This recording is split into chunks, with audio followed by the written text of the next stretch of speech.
ओम श्री सतनाम साखी। जय श्री कृष्ण। परम श्रद्धेय सद्गुरु स्वामी शांति प्रकाश जी महाराज के मुखारविंद से निसृत सत्संग प्रवचन, सत्संग वर्खा भाग 17, प्रवचन 3, नित्य सत्संग करने का फल, पार्ट 2। गुरु महाराज ने ये सत्संग स्पेन में किया था। गुरु महाराज जी कहते हैं, आप अपने रिश्तेदारों से मिलते हैं तो उनका हालचाल खबर वगैरह पूछते हैं। इसी प्रकार संत भी आपका हालचाल पूछने आते हैं। आपके मन में कोई भी शुभ कामना हो, सुख दुख हो, तो आप संतों को अपना हाल सुनाएंगे तो वे आप पर ऐसी कृपा करेंगे कि आपके दुख दूर हो जाएंगे। सिंध के शाह लतीफ साहब ने कहा है कि जैसे डॉक्टर के पास जाकर अपना हाल सुनाया जाता है, आप यदि उसे ठीक ठाक बताएंगे तो वो आपको दुख के अनुसार दवाई देगा। इसी तरह संतों से भी श्रद्धा व प्यार से अपने दिल का हालचाल कहेंगे कि मुझे अमुक चिंता है, अमुक दुख है, तो वे कोई ऐसा मार्ग दिखाएंगे कि जिससे हमारे मन को शांति, आराम, सुख और आनंद मिलेगा। मन भी सदा प्रसन्न रहेगा। गुरु महाराज जी यहाँ फरमाते हैं कि डॉक्टर यानी संत और सतगुरु आए तो उनसे अपना पूरा हाल सुनाएं।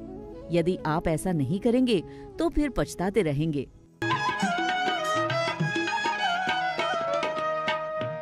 हाल कंदे तभाल कंदे, हाल कंदे तभाल कंदे, नाम ते निहाल कंदे, तेरे पैरन तेरी कर हाल अंदर रोए। गुरु महाराज जी ने प्रेमियों से कहा, आज आपको साध संगत की एक घड़ी करने का फल बताते हैं। भगवान राम के कुल का नाम था रघुवंश, तो इसमें जो प्रथम राजा हुए थे वे थे रघु, और उनके बाद राजा दिलीप, उनके बाद राजा अज, और अज के बाद राजा दशरथ। ये कथा दिलीप राजा से संबंधित है। राजा दिलीप एक धर्मात्मा राजा थे। इनकी धाक इंद्रलोक तक थी। एक बार वे अयोध्या के राज सिंहासन पर बैठे हुए थे। वहां अचानक महर्षि दुर्वासा पधारे। दुर्वासा ऋषि भगवान शंकर के अवतार माने जाते हैं। इनमें तपस्या का बल था और तेजस्वी भी थे। इन्हें क्रोध जल्दी आता था, क्योंकि तपस्वी में ये स्वाभाविक होता है। ज्ञानी और भक्तों में प्रायः ये बात नहीं होती। राजा दिलीप ने जैसे ही ऋषि को देखा तो उठकर उनका आदर पूर्वक अभिनंदन किया और उन्हें सुंदर सिंहासन पर विराजमान करके स्वयं हाथ जोड़कर उनके चरणों में बैठ गए और निवेदन किया, महाराज, आपकी क्या आज्ञा है? आपका कैसे आगमन हुआ है?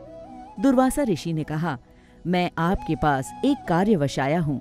राजा दिलीप ने कहा, आज्ञा करिए महाराज। ऋषि दुर्वासा ने उनसे कहा, भाई पहले आप वादा करेंगे? जिस पर राजा दिलीप ने कहा, महाराज, हमारा हाँ कहना ही वादा है।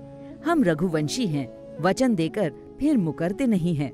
वचन यानी हाँ।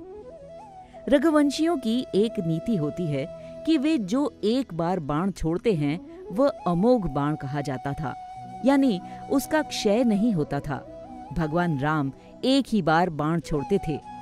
वो एक ही बाण सिद्ध होता था, कभी व्यर्थ नहीं जाता था। वचन भी एक ही बार किया करते थे, 10 बार नहीं बोलते थे। उस वचन का पालन किया करते थे। राजा दिलीप ने कहा, साईं, रघुवंशियों का ये स्वभाव है, आप कोई संकोच ना करें, आप आज्ञा कीजिए। राजा दिलीप की धर्मपत्नी का नाम इंदुमती था। ये दोनों पति पत्नी नित्य 5 घड़ी सत्संग किया करते थे। राजा होने के कारण बहुत वक्त तक सत्संग करना संभव नहीं था। फिर भी 5 घड़ी श्रद्धा व प्रेम से नित्य नियम पूर्वक दोनों सत्संग करते थे। उनके सत्संग में कई संत महात्मा, ब्राह्मण, सद्गृहस्थ आया करते थे। ऐसा करते करते कई दिन बीत गए। ऋषि दुर्वासा ने राजा दिलीप से कहा, आप जो 5 घड़ी रोज सत्संग करते हैं उसमें से 1 घड़ी का फल मुझे दे दीजिए। यदि वो नहीं दे सकते तो 14 वर्षों का वनवास स्वीकार करिए और अयोध्या का राज मेरे हवाले करिए। दोनों में से जो आपको स्वीकार हो वो करिए। राजा दिलीप ने थोड़ा विचार करके कहा, महाराज, मैं दोनों के लिए तैयार हूँ, परंतु एक बात मेरी भी सुनिए कि इस विषय में मैं अपनी धर्मपत्नी इंदुमती से विचार करके फिर आपको बताता हूँ, क्योंकि सत्संग में हम दोनों सम्मिलित होते हैं।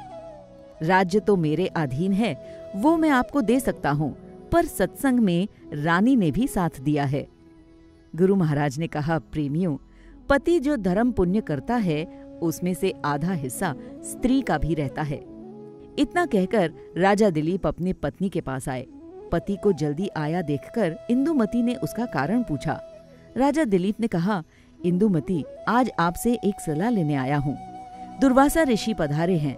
वे कह रहे हैं कि या तो एक घड़ी सत्संग का फल दे दीजिए या फिर 14 वर्षों तक वनवास में रहकर अपना राज कारोबार मुझे सौंप दीजिए।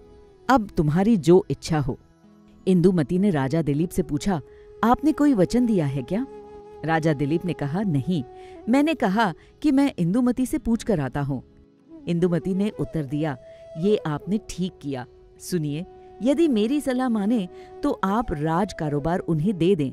हम 14 वर्षों तक वन में रहेंगे, परंतु सत्संग का फल नहीं देंगे। वनवास तो फिर भी गुजर जाएगा, पर सत्संग के बगैर। राजा दिलीप ने कहा, इंदुमती, तुम्हें आफरीन है। तुम हो तो स्त्री, किंतु निर्णय मर्दों वाला किया है। तुम्हें धन्यवाद है जो तुमने मुझे अच्छी सलाह दी। इंदुमती से सलाह करके राजा दिलीप सीधे दुर्वासा ऋषि के पास आए। दुर्वासा ऋषि ने पूछा, राजन, आप कौन सी सलाह करके आए हैं? राजा दिलीप ने कहा, महाराज, आप बड़े आनंद से 14 वर्ष तक राज करें। हम दोनों 14 वर्ष वनवास स्वीकार करेंगे, पर आपको सत्संग की एक घड़ी का फल नहीं देंगे। ऋषि दुर्वासा ने कहा, तुमने तो कमाल कर दिया। ऋषि दुर्वासा को आश्चर्य हुआ कि वाह, राजा की ऐसी सत्संग निष्ठा। गुरु महाराज ने प्रेमियों से कहा, प्रेमियों, आजकल आदमी 1 रुपए के लिए 10-10 बार सत्संग को छोड़कर जाते हैं कि ग्राहक वापस न चला जाए। बहुत बहाने बनाते हैं सत्संग में न आने के। पोथी भी वहीं पड़ी रहती है। गुरु महाराज ने प्रेमियों से कहा, आगे इसका परिणाम क्या हुआ ये सुनिए। दोनों राजा और रानी साधारण वस्त्र पहनकर वन जाने के लिए तैयार हुए। सारी प्रजा राजा के पीछे पुकार करने लगी, ऋषि आपको लूटने आए हैं, आप राज्य छोड़कर मत जाइए। राजा दिलीप ने कहा, ऋषि लूटे तो लूटे, सच्चा धन तो सत्संग है, वो नहीं लूटना चाहिए। राज्य वगैरह तो झूठा धन है, और राज्य की बागडोर यदि ऋषि के हाथ में होगी तो परिणाम अच्छा ही होगा। राजा दिलीप ने अपनी प्रजा से कहा, आपसे इतनी प्रार्थना है कि अब आप ऋषि को कष्ट न देना, सदा इनकी आज्ञा में रहना, इनकी सेवा करना। ऐसा कहकर राजा और रानी दोनों वन में प्रवेश करते हैं। रात होने लगी। ईश्वर देखिए अब क्या लीला करते हैं। अजब आ राम जी लीला, छामा छा बनाए तो, बंदे जे मन में हिकड़ी, प्रभु वरी बी बनाए तो। राजा और रानी दोनों चांदनी रात में अकेले बैठे हुए थे। वहां एक अति सुंदर कन्या वन में अकेली विचरण कर रही थी। दोनों ने सोचा कि शायद देवलोक से कोई देवी उनको आशीर्वाद देने आई है। दोनों ने उठकर कन्या को प्रणाम किया और पूछा, अकेली वन में आप क्यों घूम रही हो? क्या आपके भाई बहन वगैरह नहीं हैं? कन्या ने कहा, राजन, मैं कोई अकेली नहीं हूँ, मेरा पूरा परिवार है। राजा ने कहा, फिर यहाँ पर कैसे? कन्या कहती है, राजन, मैं आपको लेने आई हूँ। राजा ने पूछा कि मुझे कहाँ ले चलोगी? कन्या ने उत्तर दिया, जहाँ मैं कहूँ वहाँ चलिए। अब राजा, रानी और कन्या तीनों चल पड़े। वहां से सीधे वे एक पहाड़ पर आए। उस पहाड़ के भीतर ही भीतर एक गहरी गुफा थी। धर्मात्मा पुरुष को तो किसी का भय नहीं लगता। जिसका धर्म और ईश्वर में विश्वास है और अपने चरित्र में विश्वास है, उस आदमी को किसी का भय नहीं रहता। दोनों कन्या के साथ गुफा के भीतर आए। गुफा के अंदर दरवाजा था जो पत्थर का बना हुआ था। कन्या ने राजा से कहा, इस पत्थर पर हाथ घुमाओ। राजा ने ज्यों ही हाथ घुमाया तो पत्थर गिर पड़ा। जैसे ही पत्थर नीचे गिरा तो देखा कि अंदर हीरे मोतियों से जड़ित एक सुंदर महल था। सारा महल स्वर्ण से सुसज्जित था। राजा ने कहा, कन्या, ये क्या है? कन्या ने उत्तर दिया, अब आप दोनों यहाँ रहकर 14 वर्ष राज्य करेंगे। राजा ने कहा, पहले ये तो बताइए कि आप हैं कौन और ये राज्य किसका है? कन्या ने राजा दिलीप को उत्तर दिया, राजन, ये महल अब आपका है, आप दोनों आनंद पूर्वक राज्य करें। अब राजा वहां रहकर आनंद पूर्वक राज्य करने लगा। सत्संग और भंडारे होने लगे। इस प्रकार 14 वर्ष गुजर गए। समय का पता ही नहीं लगा। 14 वर्ष के बाद वो कन्या पुनः आई और राजा से कहा कि अब आप चलिए। राजा ने पूछा, कहाँ चले? तो कन्या ने उत्तर दिया, अब यहाँ से चलिए, क्योंकि आपके 14 वर्ष पूर्ण हो गए हैं। सुख के दिन जल्दी बीत जाते हैं, पर दुख के दिन नहीं। जब वे गुफा से बाहर आए तो कन्या कहती है, राजन, बताओ मैं कौन हूँ? राजा ने उत्तर दिया, हमें नहीं पता कि आप कौन हैं। हम तो स्वयं ये सोचते थे, पर कभी पूछने की हिम्मत ही नहीं हुई। आप स्वयं ही अपना परिचय दे दीजिए। कन्या ने कहा, मैं वही सत्संग की एक घड़ी हूँ।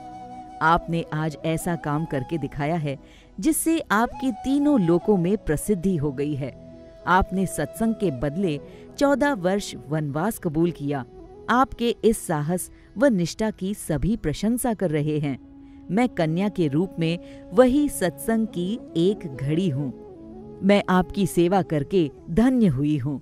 ये सब प्रताप उस साध संगत की घड़ी का है जो आप नित्य प्रति किया करते थे। इतना कहकर जैसे ही गुफा के बाहर आए तो वो कन्या आलोप हो गई और सामने ऋषि दुर्वासा आकर खड़े हो गए। राजा दिलीप ने ऋषि दुर्वासा से कहा, महाराज, आप यहाँ कैसे? कोई आज्ञा हो तो बताइए। ऋषि दुर्वासा ने कहा, हे राजन, आपके 14 वर्ष वनवास के पूरे हो गए हैं। मैंने 14 वर्षों तक अयोध्या का राजपाट संभाला। अब चलिए पुनः आपको ससम्मान तख्त पर बैठा कर आऊं। दुर्वासा ऋषि राजा दिलीप व रानी इंदुमती को साथ लेकर अयोध्या पधारे। सारे नगर को सजाया गया। ऋषि ने राजा को धूमधाम के साथ सिंहासन पर बैठाकर आशीर्वाद देकर कहा, हे राजन, आज आपने एक ऐसा कार्य करके दिखाया है जो आपने सत्संग को महत्व देकर वनवास स्वीकार किया है। आपने ये अत्यंत प्रशंसनीय कार्य किया है। मैं तुम्हें ये वरदान देता हूँ कि तुम्हारे कुल में साक्षात भगवान अवतार लेंगे। तुम्हें पुत्र होगा, फिर उस पुत्र का पुत्र होगा और 7वीं पीढ़ी में भगवान तुम्हारे कुल में अवतार लेंगे।